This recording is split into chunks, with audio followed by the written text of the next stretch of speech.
Welcome to episode number 38 of Talking Mopars. On today's show, we have Project Car of the Week, High Performance Parts Listener Stories. And I wanted to talk about an event that I attended 3 years ago, and that event was the Ben Snobar Collection Auction. I often think about that auction, and I realize that I'm probably never going to get a chance to attend another one quite like it.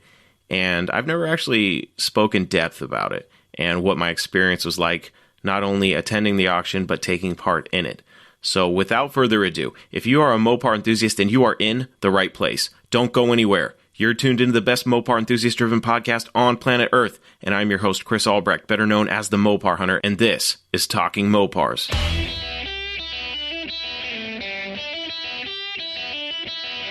You're listening to Talking Mopars with the Mopar Hunter, your direct connection to all things Mopar.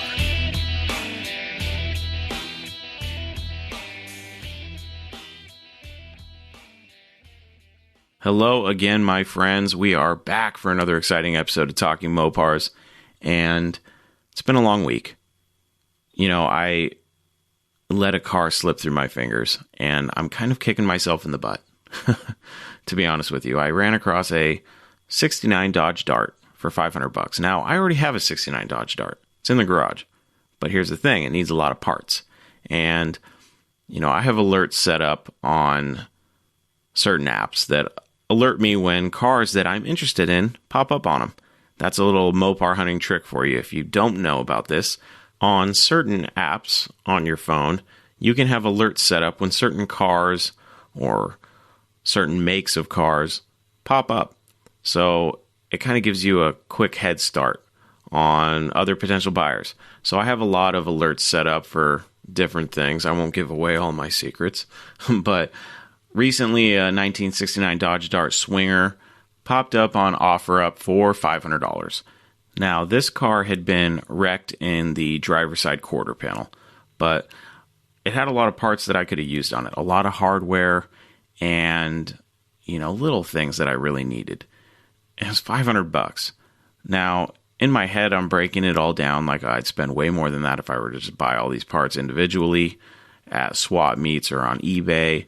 And here's where trying to get the better deal got the best of me. I offered the guy $200.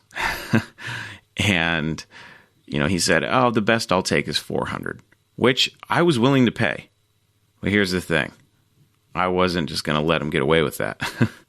That's stupid me. I know what you're thinking. You're like, why didn't you just take the car? I know, but I really wanted to get that thing. I really wanted to pay $300 for it. Okay, so I offered him a couple $100. He said no. He said $400, and I sat on that for a while. I wanted to see how this thing played out. I wanted to see if maybe I waited a week and see if anybody else bid. And someone else bid. I don't know what they paid for it, but I should have taken the $400 offer, or at least just said, hey, $300 right now. You can get rid of the car, make your wallet a little fatter, and I can make my driveway a little fuller. But instead, I waited, I hesitated, I gambled, I lost. That's what happens in this game. And, you know, sometimes it's not all about getting the best deal. You know, $400 wasn't a bad deal. $500 wasn't a bad deal. It had a lot of usable parts on it. That's another problem. I should have went and looked at it. I would have been able to get a better idea of what I was getting myself into, but I didn't. So now I'm a little depressed. You know, part of the problem is I live in a neighborhood with an HOA. If you don't know what an HOA is, it's a homeowners association, which means all these jokers get together and they see something they don't like, they're going to complain about it. Thankfully, they never complained when I had my blue truck out in the driveway, and, you know, they don't complain when I'm working on my cars or anything like that, but the thought still crept in my mind because the guy was willing to deliver this Dart because he lives in my city. So I was like, okay, well, my problem is always trying to figure out where I'm going to put these cars. And then as of late, I finally realized that I don't care what my HOA thinks because I'm a responsible guy. You know, if I were to bring home a car, I know it's not, you know, the most pleasant thing to look at. I'll keep it covered. And I won't throw a blue tarp over it. I'll make sure that tarp is brown side up. Or I'll just throw a car cover on it. But I hesitated, I lost, and, you know, I was going to have him bring the car here, and I was just going to buy an 18 pack and bring some buddies over, and we were going to break this car down. I was going to take every single part that I could either use or sell. Now, in my mind, I know I'm going to have to explain to my wife why I brought home this piece of junk. Because in her eyes, think about it. You bring home this old car and it's wrecked. What is he going to do with that? She'd probably think, I had a plan. And, now that plan will never be because I hesitated. So, folks, here's the thing. If you're looking at a car and you have the money, but you're trying to get the best deal, sometimes that's not always the best way to go about things. Especially if they counteroffer your first offer and you're like, okay, yeah, I'd pay that. Well, then pay it. If you want the car bad enough, you'll pay it. Apparently, I didn't want this one bad enough, and now it's gone. So whoever got it, I hope you're using it to bring another one back to life, or maybe even bring that one back to life. It had some potential, but like I said, I never went and looked at the car, so I don't know what it looked like underneath. But I can assume that it was in pretty decent shape, other than the damage on the quarter panel. But, you can't win them all. And now I'm just going to have to go hunt for another one. So that's all right. I probably won't find one as cheap, but that's okay. I'll learn to live with my decisions. What are you going to do? So that's my depressing week. I hope some of you out there managed to save a Mopar or two, or managed to work on your own Mopar. Speaking of which, I need to get out in the garage. I really have been procrastinating on my projects, and I sit here and I preach on my soapbox all the time about get out there, work on your projects, blah, blah, blah. And I haven't been doing it. I've been working on this podcast. I've been working on this new podcast studio, which is 90% complete. And I am really happy with it. It's not $1 million studio or anything like that, but it's my studio. I threw it together for a few $100 and, I think it's going to get the job done. And I think this is going to work for me for the next few years while I continue to build this podcast and hopefully, keep growing this thing. So if you're listening to this right now, and you haven't told anybody that you know about this podcast that is a Mopar addict, come on. If you're listening to a podcast about Mopars, let's just go ahead and call a spade a spade. You're a Mopar addict. I am too. It's okay. We can be Mopar addicts together. And that's why you're here listening to me talk about Mopars, right? Do me a favor. Tell your Mopar addicted friends about this show. And then do me another favor. Tell me your Mopar story. Here on Talking Mopars, we love to share stories. Mopar stories are what fuels this hobby. You can't go to a car show without hearing, 100 different people telling stories. That's just the way this works. That's what car culture is. It's cars, it's stories, it's good times. And that's what we have here on Talking Mopars. So send me your Mopar story if you haven't yet. And if you have sent me a story in the past, send me an update. It's been a while now. We've been doing this podcast for nearly 9 months. So, I imagine if you've been working on cars, you've been making some progress on your projects. Send me an update. I love that kind of stuff. And I want to hear news stories too. So if you're out there listening and maybe you've been listening for a while and you're like, I don't know, Chris, I really can't write. I'm not really good at typing out stories and I don't want to write you a book. That's okay. You can call me on my voicemail, which is 209-28-MOPAR. Leave me a voice message. I'll play it on the show and we'll chat about it. Or if you're old school and you want to send me an email, you can do that at chris@talkingmopars.com. Gosh, I've been chatting for a while. I've been talking your ear off. So, you know what? Let's get into the meat and potatoes. Let's get this show on the road.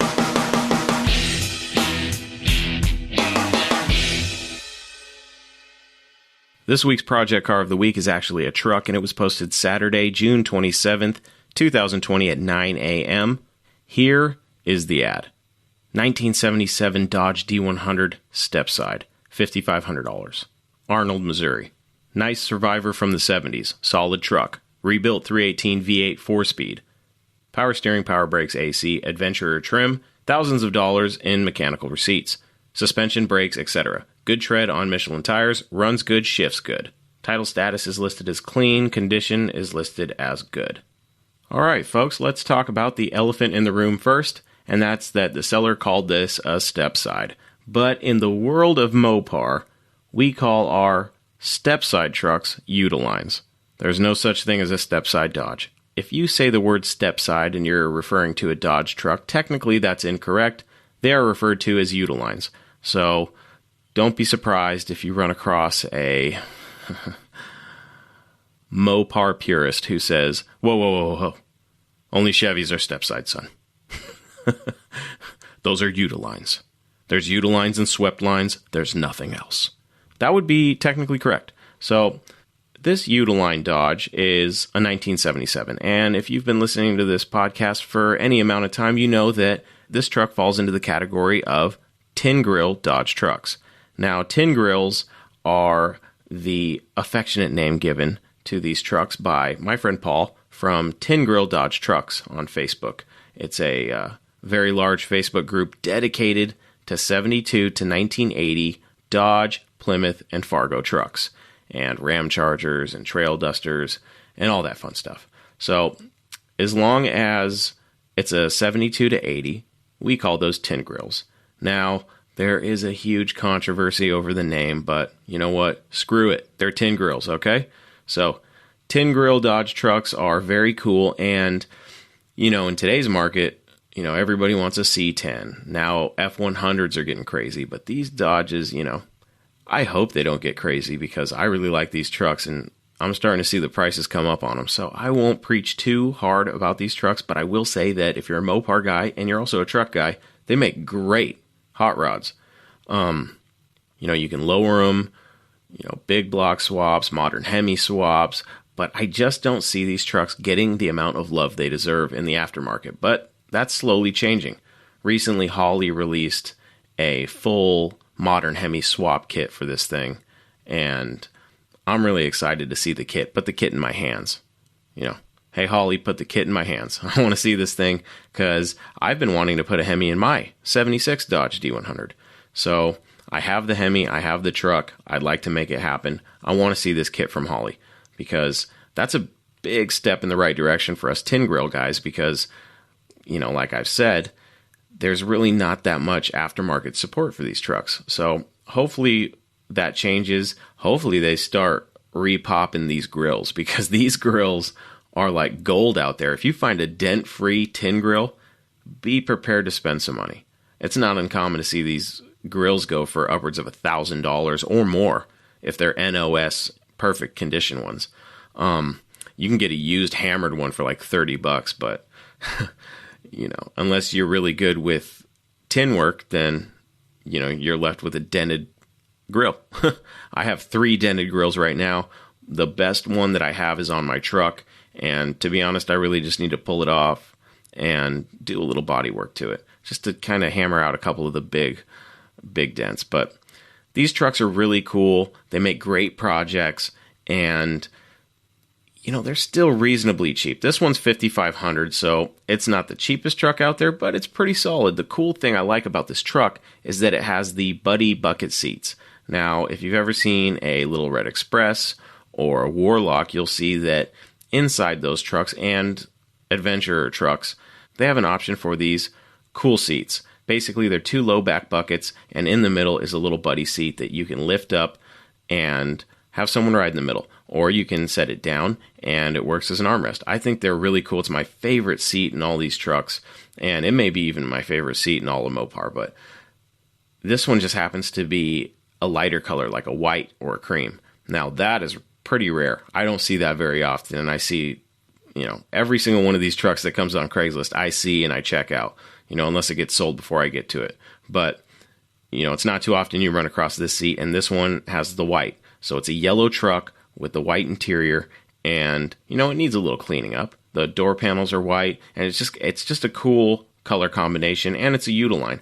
So that makes it cool in my book. It is a V8 4-speed truck, so that's awesome, and it runs and drives. What more could you want?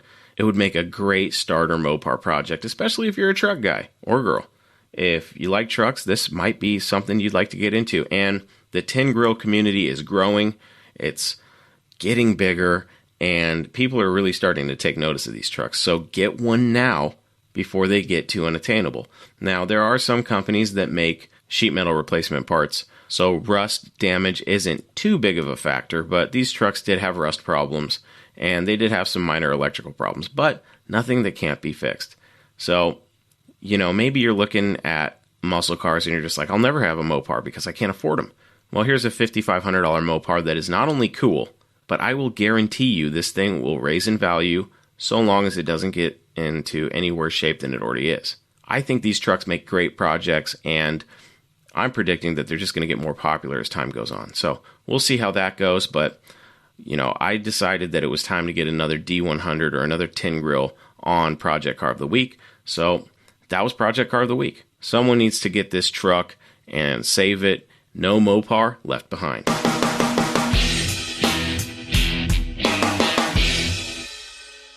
Now, typically this is the segment of the show where I talk about high-performance parts, which is my creative little nickname for Mopars that have played parts in movies or on television, anywhere but on the street in real life. So, music videos, cartoons, movies, anything like that. If a Mopar's been in it, I'm probably going to eventually talk about it as long as I know about it. So, maybe there's one you haven't heard me talk about yet. Feel free to reach out to me and let me know, hey, Chris, don't forget about the blah, blah, blah car, or have you ever heard of the blah, blah, blah car in the blah, blah, blah movie? You know what I mean? So if you know of something, hit me up. I love taking your suggestions, and it helps guide the show. If you want to hear me talk about something, just reach out to me and let me know that that's what you want me to talk about, and I will either get to it soon or get to it later. But I want to make sure that people understand that this podcast is your direct connection to all things Mopar. And when I say that, I'm not just saying that to be cool. I will talk about any Mopar. You want me to talk about PT? Is there a guy out there who collects PT Cruisers and he's just a diehard PT Cruiser guy? I'll talk to him. I'll talk to anybody that's a Mopar enthusiast. If you're enthusiastic about Mopars, reach out. So this week's high performance part is actually going to coincide with the listener story this week because the listener brought it up. This is Grant from Iowa calling back again. Take it away, Grant. Hey, Chris, it's your buddy Grant calling from Iowa again. I really enjoyed the first couple dozen episodes of the podcast. Just really enjoyed the DIY Hemi guys and just all the other content you've been providing. Really inspired me to get back to work on my W150 again. I got a notification that I rolled it into the shop a year ago, and I hadn't touched it since, so I figured it's time to get my butt in gear. I tracked it down. The issue somewhere in the wiring. I think it might be my ignition switch. I don't know, but I'll keep working on that. One thing I want to mention is you brought up in a couple podcasts ago that you were looking for a die-cast model of one of the wing car from the Cars movie for like one of your kids or something. So I guess my question was like, have you ever collected like die-cast cars or ever had any interest in it? I know I've been doing it for over a year now. I mean, it's a little weird, being 25 years old, hanging out in the toy aisle at Walmart sometimes, but it's kind of cheap and fun and just something I enjoy doing. One question I have for you about it, whether you've done it or not, I don't want to nerd out too much, but they make a car. It's called a Roger Dodger. They've been making it since the 70s, and it says that it's a Mopar, and if you look on the Hot Wheels website, it'll tell you what the car's based on. If you get a chance, I want you to take a couple looks at this car and tell me what Mopar you think it's based off of. I have my theories. The website says one thing, and I don't know. I think I would argue if I had a chance to talk with somebody about it. But anyways, just really enjoy the podcast. Keep doing what you're doing. Oh, and one car you should talk about, the Blues Mobile from the Blues Brothers. One of my favorite movie cars of all time. Just love to hear if there's any other info about that you could dig up. So anyways, keep doing what you're doing. I'll keep listening in, and we'll talk to you later. Thanks for calling in, Grant. You saved me a lot of trouble because you gave me a couple things to talk about. One is your W150. I am so happy to hear that I may have had a little part in inspiring you to get back to work on it. That's awesome. I love hearing those stories. I know there's a lot of people out there like me that have projects in the garage, and you let life get in the way sometimes. Sometimes you just have to force yourself to take some time to get out in the garage, get out in the yard, wherever your car's at, go work on your car, even if it's for an hour. Get that motivation back. But very cool that you got remotivated and you're getting back to work on that thing. So keep me posted on that project. As far as die-cast cars, I actually do collect them. I'm not a crazy collector or anything like that, but there was a good year where I really went crazy. I tend to lean towards the M2 machines. I really like those. I like the Johnny Lightnings. I like Auto World stuff. I like the more realistic stuff. Now, Hot Wheels are cool. If I see a cool Mopar Hot Wheel, I'll buy it. But for the most part, I like the more realistic looking stuff. I really like 1/18 scale die-cast, but they're so expensive. But there's a couple out there that I have my eye on that, they're a little pricey, but they are so cool. And hopefully I'll get a nice little collection of those going. I have a few right now, but the problem is I need a display case because I've been putting them on bookshelves and stuff, and I want to show these things off. I think they're really cool. And I totally understand what you mean by being I'm 35, I'm sitting in the toy aisle or wherever I am, and I'm like, okay, well, feel like a dork, but that's okay. Embrace the nerdiness, buddy. But yeah, I collect diecast.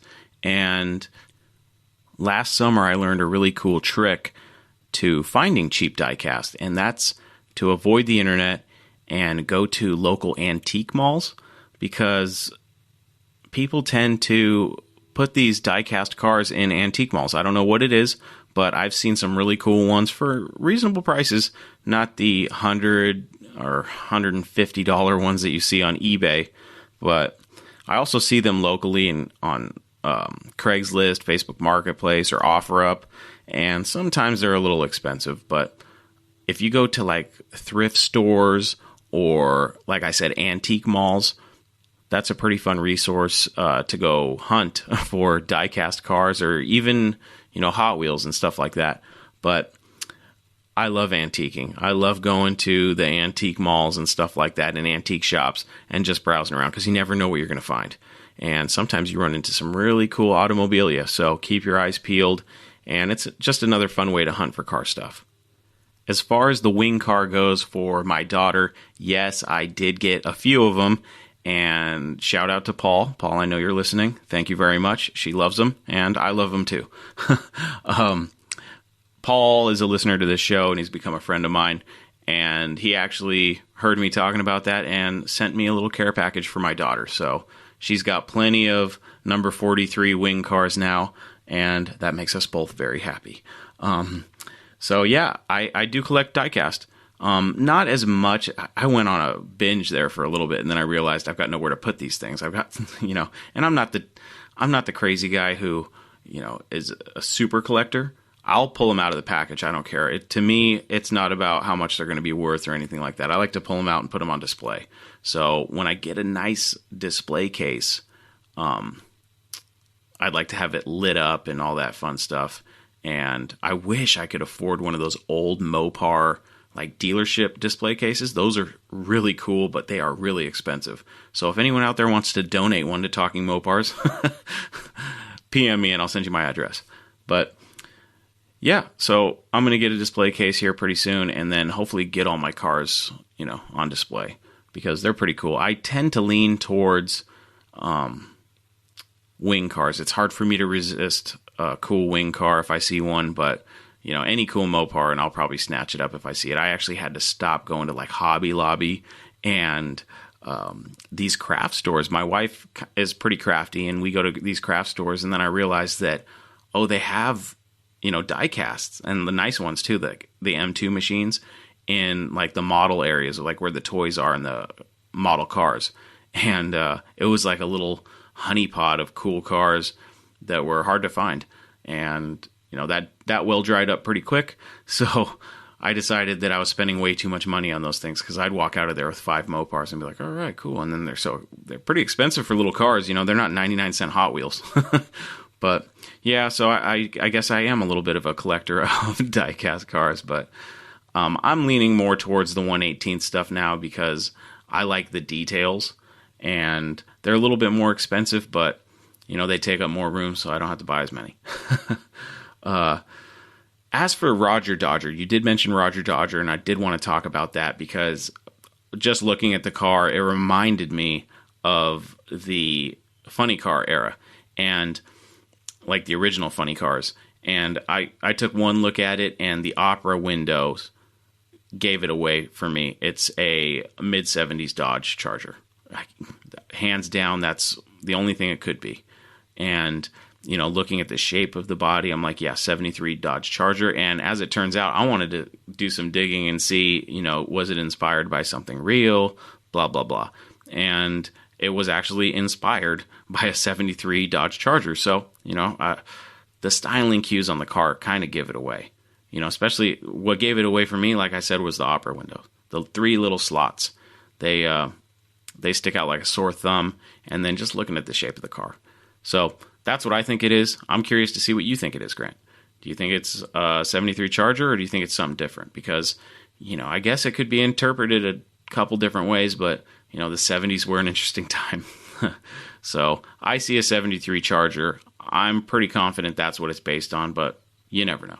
Now, getting into the Blues Brothers car, that's actually a fun one, and it's on my list to talk about. I don't know very many secrets about the car, but what I can tell you is that it is a police package 1974 440 powered Dodge Monaco. They used 13 different cars for the Bluesmobile, and all of them were former CHP, California Highway Patrol cars. They all were dressed to look like former Mount Prospect, Illinois patrol cars. And the movie actually set a world record in its time for the most cars completely destroyed in one movie. They destroyed a lot of cars. Now, thank God they didn't choose, a Charger to be the Bluesmobile, because that would be a problem. We can't, the Dukes already messed enough of those things up. We didn't need the Blues Brothers to mess more up. So thank God they used Monacos, but they actually set a record for most cars destroyed in a film until, 98? And that's only because the sequel came out and they destroyed even more cars in the sequel. So it was a record beater. It beat the record and then it got beat again. But definitely a police-equipped ex-California Highway Patrol Dodge Monaco. So hopefully that satisfies you, Grant. Cool car. And definitely a legend when it comes to Mopar movie cars. So that was High Performance Parts. That was listener stories. And that was a little conversation about die-cast cars. I know a lot of you listening probably collect die-cast. And, it's cool. It's relatively inexpensive. And, if you have kids, it's something you can bond over. So I am 100% for die-cast cars. I think you should start buying die-cast cars for your kids as soon as they come out of the womb. And that's what I did.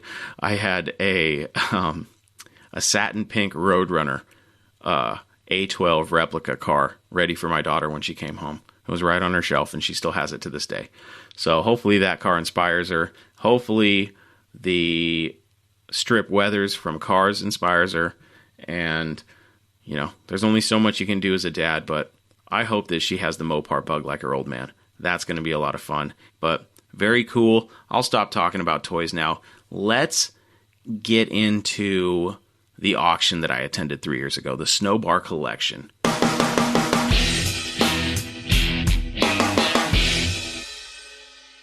All right, folks, here's the story.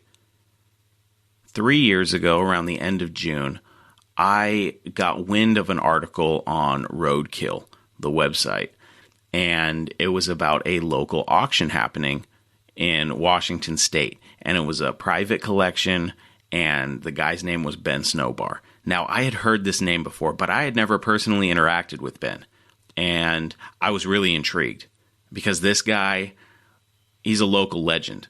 And anybody in the local Mopar community that's ever had a car that needed parts, you knew who Ben Snobar was. He was just one of those guys who just, everybody knew who he was. I didn't. I had heard his name, but I had never met the guy. I had never bought parts from him. I've never sold him anything. But everything I had ever heard about him was good. I just heard he had a lot of stuff, and that, like it says in the article, the Roadkill article, it says, he was always willing to sell something. And everybody that I know that has met him bought something off of him. So that says a lot. So a lot of people saw the pictures from the auction, and a lot of people were, saying what I probably would be saying is, gosh, why would you hoard all that stuff only to, pass away and not get to do anything with it? And I don't think it was about that at all. I think it was just Ben really liked Mopar stuff. He liked cars. He had more than just Mopars there, but I mean, let me tell you this. I read the article and I was like, I'm going to this thing.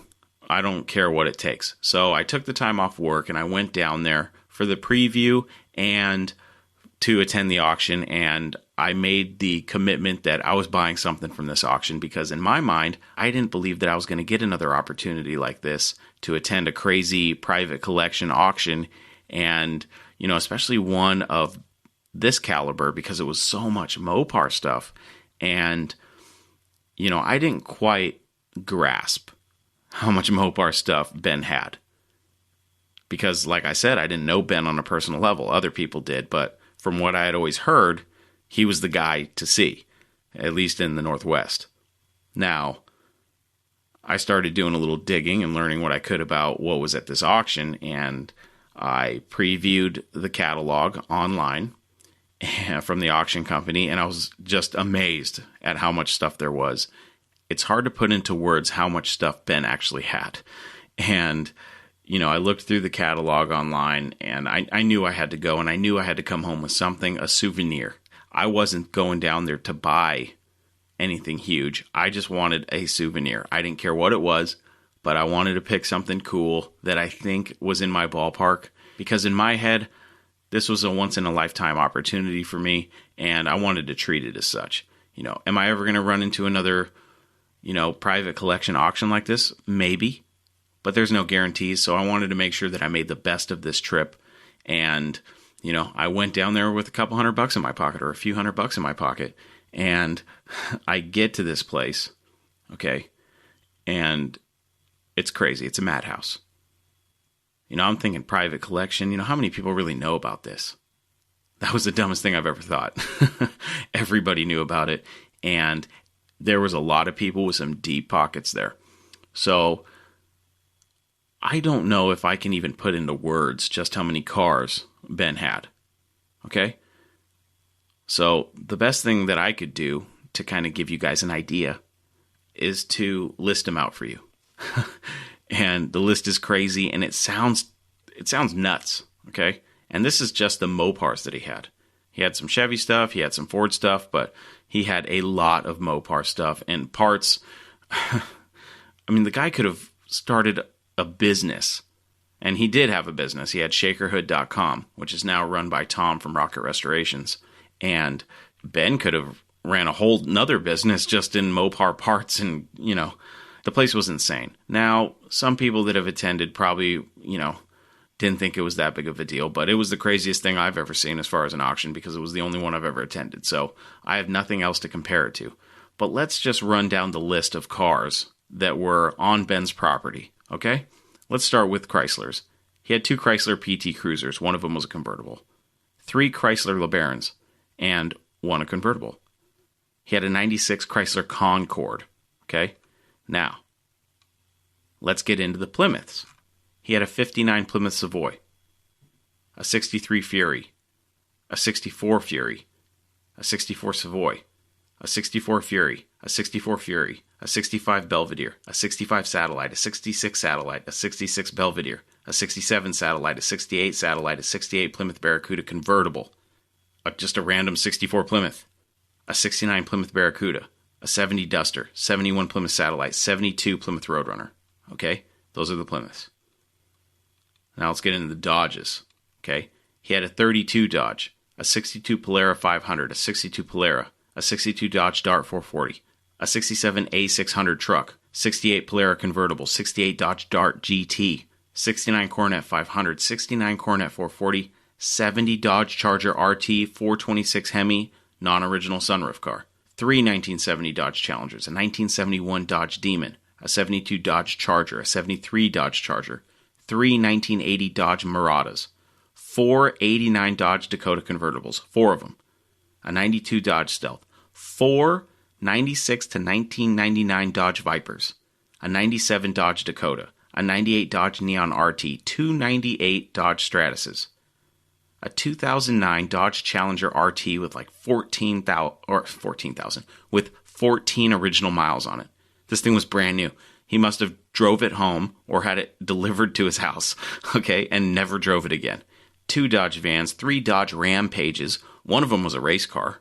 You know, it just needed an engine and transmission, but it was all tubbed out in the rear. It was bad. I love that thing. 3 Dodge Rams. One was a 1500 and one was a Laramie SLT. One of them was a single cab dually, which I thought was awesome. I think those things are awesome. There was a Dodge Grand Caravan, a Dodge Dakota, and like a hot rod Dodge Coupe, like a race car type thing. But that's just an idea of the cars that he had. He had more cars of various makes and models, but he had a lot of Mopar stuff. Now, the parts, you go to this property and everything. When Tom from Rocket Restorations took over the auction and organized it, the amount of work that man had to go through to get everything. I mean, he had help, of course, but I couldn't imagine doing it. There was so much stuff. I mean, you're talking thousands of parts. So many parts that there were lots where it was just a bunch of parts in a box. You know what I mean? So it was like grab bag, surprise. But I get there and I'm just going through all these buildings and there's just parts lined up. And those guys did a great job of organizing it. But I've never seen anything like that in my life. You go into one building and it's all engines on the ground, wheels up above, intakes on one wall, carbs, and on the ground there's nothing but center sections. I called it the pumpkin patch. There was a little pumpkin patch of just center sections. That he had Hemis, he had 440s, 318s, 340s. I mean, 360s. You could probably just name something and he probably had it somewhere in there. You know what I mean? It was insane. Now, I've posted some pictures of this thing before, but I'm going to have to post the pictures again because every time I do, somebody's like, where is this? When is this? And I'm like, dude, it happened 3 years ago. But that's how crazy this auction was. It was nuts. I don't think I'm ever going to see anything quite of that magnitude again. It was definitely an experience, one that I will never forget. And you're probably wondering, well, you went down there with a few $100. Did you get anything? Yeah, as a matter of fact, I did. As I was walking around, I'm looking at stuff that, catches my eye that I might be in the ballpark to buy. And one thing stood out to me. And I knew as soon as I saw it that, it spoke to me. In a weird way, it was like that was the part that I needed to buy because I couldn't afford any of the cars.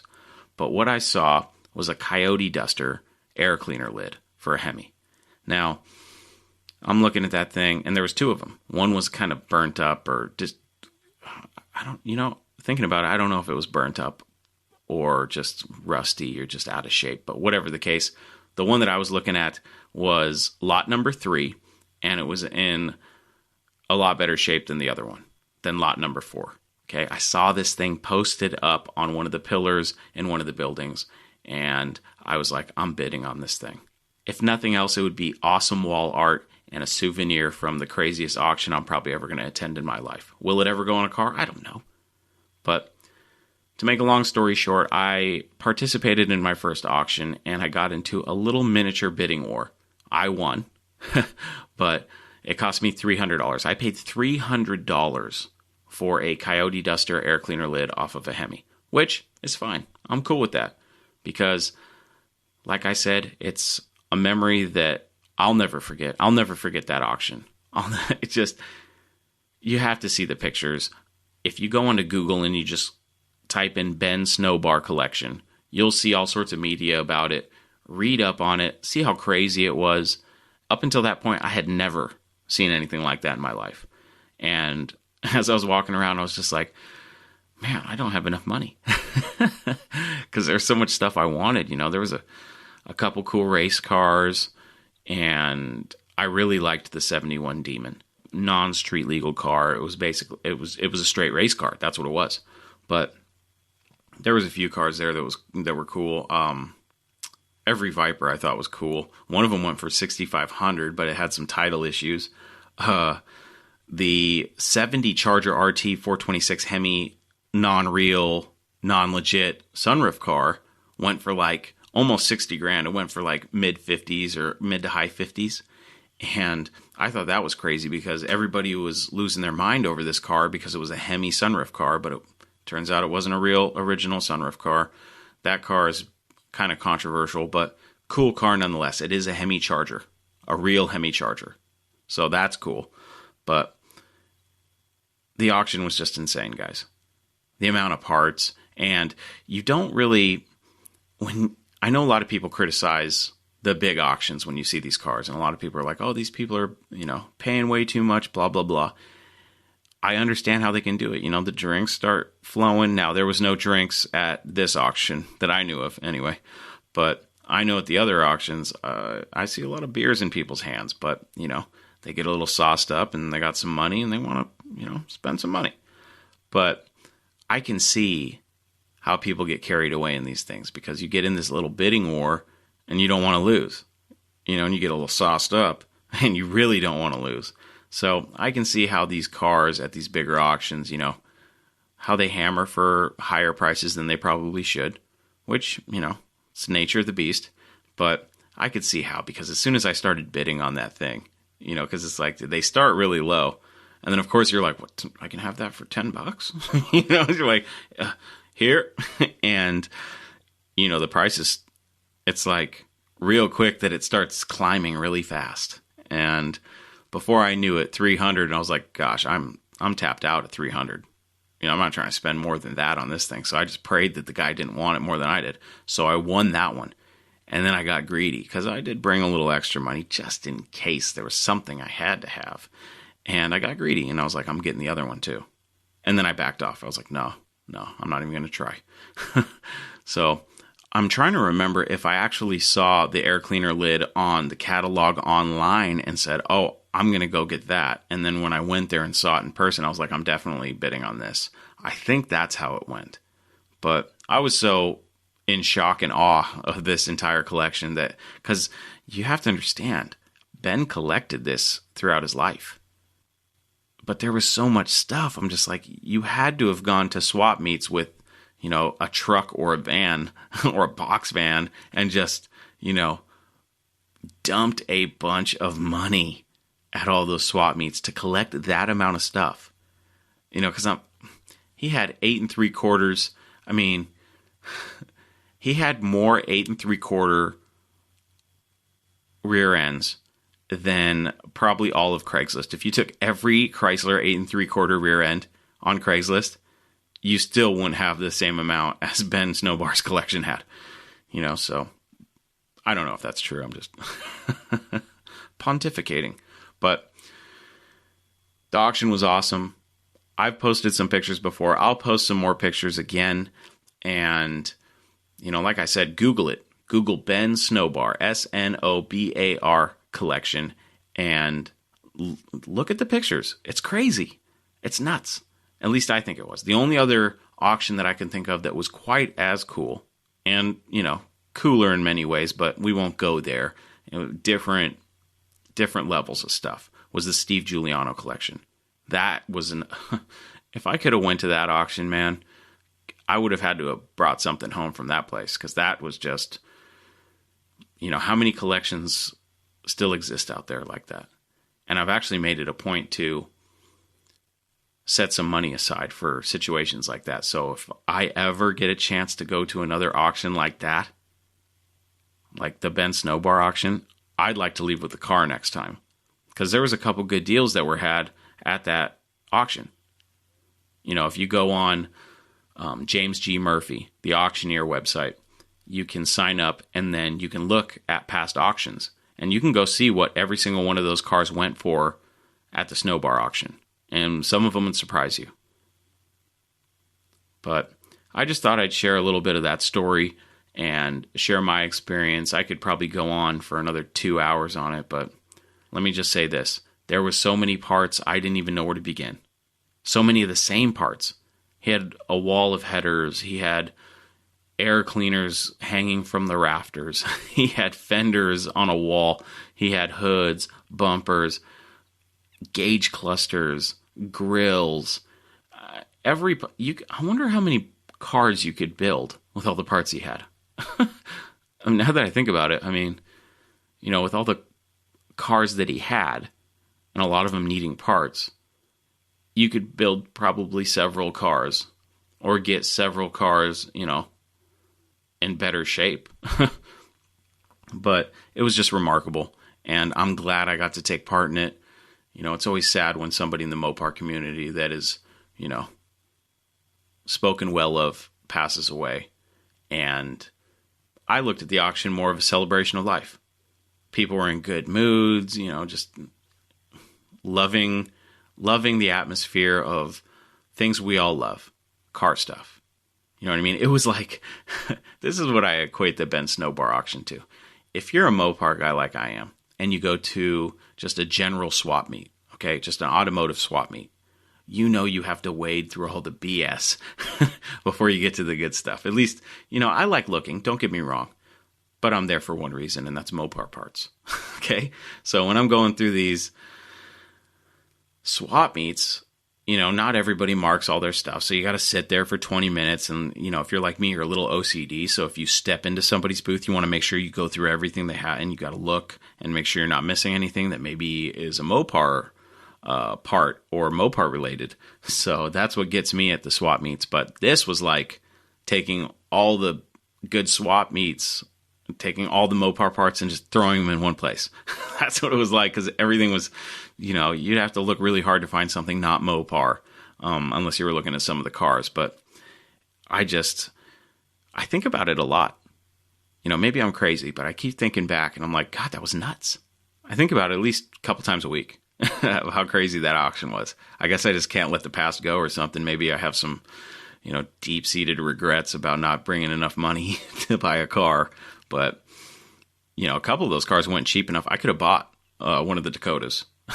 They were cheap, man. I think one of them went for like $400 or $500. Don't quote me on that. Sign up at the auctioneer website to look at the actual catalog and what these hammer prices went for. But, yeah, you could have gotten, if you had $2,000, you could have walked out of there with a nice muscle car. Okay, I take that back. Maybe not nice. Restorable. A good carcass. You could have walked out of there with a good carcass. And, if you're addicted to project cars like I am, thank God I don't have more money and a lot of property. Do you know how many project cars I'd have? I'd be drowning in project cars. I'm that guy. So, the powers that be, put me in the position to not have that stuff right now. And it's good because it gives me time to think about what I should do with what I have. And that's a good thing. But like I said, check out the Ben Snobar Collection and keep in mind that it's over. Every time I post pictures of this place, everybody's like, when is it? When is it? It's over. It's over, folks. You missed out.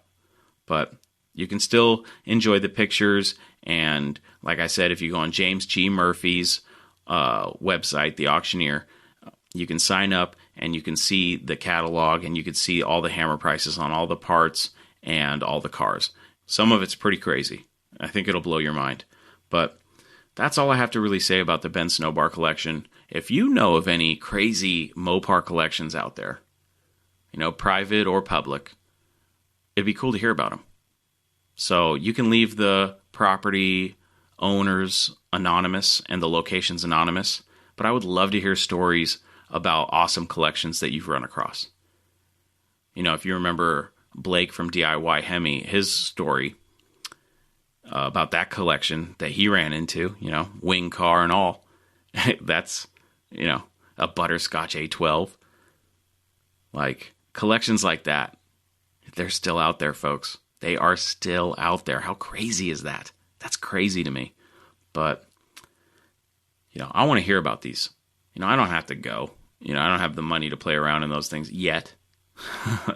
But I love hearing cool Mopar stories. I love hearing those crazy, finds and things like that. So feel free to reach out to me. You can reach me, chris@talkingmopars.com, or call in the story. That would be fun too. You can call my voicemail and leave a message at 209-28-MOPAR. But that's it for the Ben Snobar auction, guys. Go take a look. Take a look at some of the pictures I posted in the past. I'll post them again. Take a gander. It's crazy, guys. It's nuts.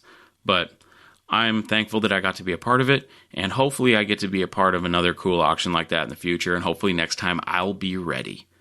That's it. The Ben Snobar Collection. I attended, and I actually bought something.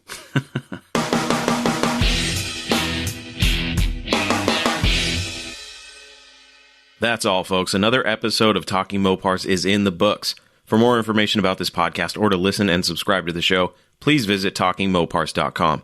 And don't forget that you can send me your stories, questions, comments, complaints, suggestions, and everything else on your Mopar-addicted mind to Chris@TalkingMopars.com, or leave me a voice message on my voicemail box at 209-28-MOPAR to hear yourself on the show. Also, don't forget that if you like this show and you'd like to help support it, you can help me by visiting the Talking Mopars merch shop. You can purchase cool things like t-shirts, hoodies, stickers, mugs, and more. Ordering from the merch shop is a great way to help the show and get something cool in return. Just follow the link in the show notes or episode description, or just jump on over to TalkingMopars.com. That's it, my friends. Until we talk again, I am your host, Chris Albrecht, and that was Talking Mopars. Thank you for listening to Talking Mopars, your direct connection to all things Mopar. Until next time, remember, no Mopar left behind.